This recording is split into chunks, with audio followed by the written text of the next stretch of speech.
Night, there are still nearly 2,500 National Guard troops in D.C. And D.C.'s Attorney General Brian Schwalb is suing the federal government, trying to end what he calls an illegal military occupation of the district.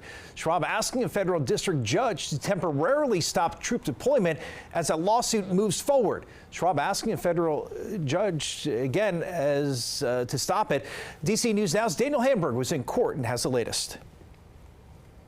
It's been more than 2 months since the National Guard was deployed in D.C. by President Trump. Today we made clear again in court that the military has no business doing civilian policing. D.C. Attorney General Brian Schwalb and his team told a judge Friday their presence is inflicting real and ongoing harm. It's not making D.C. safer to have out-of-state guard who are not trained to do policing, who are not familiar with our communities, who are not trained to do the kind of key law enforcement work that our MPD does. An attorney for the Department of Justice said the Guard is making D.C. safer, even claiming the mayor is supportive because of her September executive order to coordinate communication with federal law enforcement.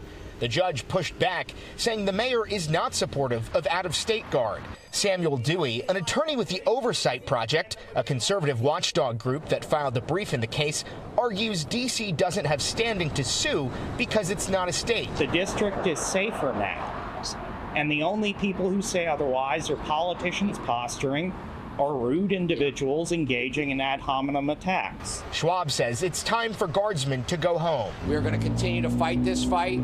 The hearing today is part of that fight of standing up for the law.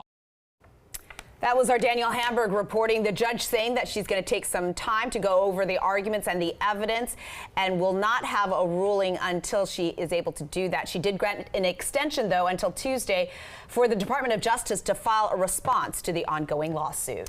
A D.C. man is suing the district after being detained for protesting the National Guard with a Star Wars song. An Ohio National Guardsman says Sam O'Hara approached them playing Darth Vader's theme song from that iconic movie. That's when they called police, who handcuffed him. They later released the 35-year-old without any charges. O'Hara is also suing 4 D.C. police officers and a member of the National Guard, claiming they violated his constitutional rights. O'Hara is seeking damages.